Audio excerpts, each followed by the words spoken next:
শোনো, আমরা বৌমা না, আমরা বোমা। আমরা আমাদের বরের মুখের উপর ওদেরই মার নামের বদনাম করার দম রাখি। এই তোমার মা নিজেকে কি ভাবে? তোমার মা একটা দজ্জাল মহিলা। আমার শাশুড়ি মাঝে মাঝেই আমাকে শোনায় আমার ছেলের জন্য তো দূর দূর থেকে সম্বন্ধ আসতো। হ্যাঁ, তা তো আসবেই। আশেপাশের লোকরা তো আপনার স্বভাব চরিত্র সম্পর্কে জানতোই, তাই সাহস পেত না আপনার ঘরে বউ হয়ে আসার। তাই দূর দূর থেকেই সম্বন্ধ আসতো। ননদ হচ্ছে ডিরেক্টর আর শাশুড়ি হচ্ছে অ্যাক্টর।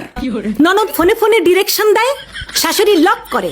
শাশুড়ি যদি হয় পেট্রোল, ননদ হয় দেয়াশালাই। তবে ঢোল তবলাবাদক স্বামী হয়। যার কথাই শুনবেন ফাঁসবেন তো ওই মালটাই। প্রত্যেকটা শাশুড়ি বলবে, ওম্মা এটাও শিখে আসো নাই, ওম্মা তোমার মা এটাও শেখায় নাই। শোনেন, ওটা আমার বাপের বাড়ি, কোনো স্কুল না। আবার শিখে ফেলে দিলে এটাও বলবে, আমরা তো এরকম করি না, আমাদের তো এরকম হয় না, এটা রান্না হয়েছে, এই ছিরি এটাও পারো না।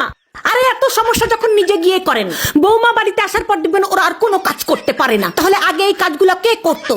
আমি বুঝি না, উনি শাশুড়ি নাকি স্কুলের প্রিন্সিপাল?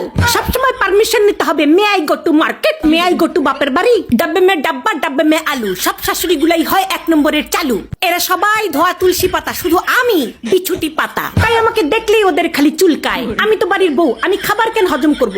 আমি তো শাশুড়ির তেরা কথা হজম করব। আমার শাশুড়ির চোখের প্রবলেম আছে, আমার ভালো দেখতেই পারে না। কানেও প্রবলেম, আমার প্রশংসা শুনতেই পারে না। পেটেও প্রবলেম আছে, আমার খুশি হজমই করতে পারে না। বিয়ের আগে মনে হতো শাশুড়ি কি ভালো, ওই যে বললাম মনে হতো। তুমি আবার এটা শাশুড়ির সাথে বসে দেখতেছো নাকি? তাহলে তোমার শাশুড়ি ভাববে তুমি ইচ্ছা করে ষড়যন্ত্র করে এটা দেখাচ্ছ।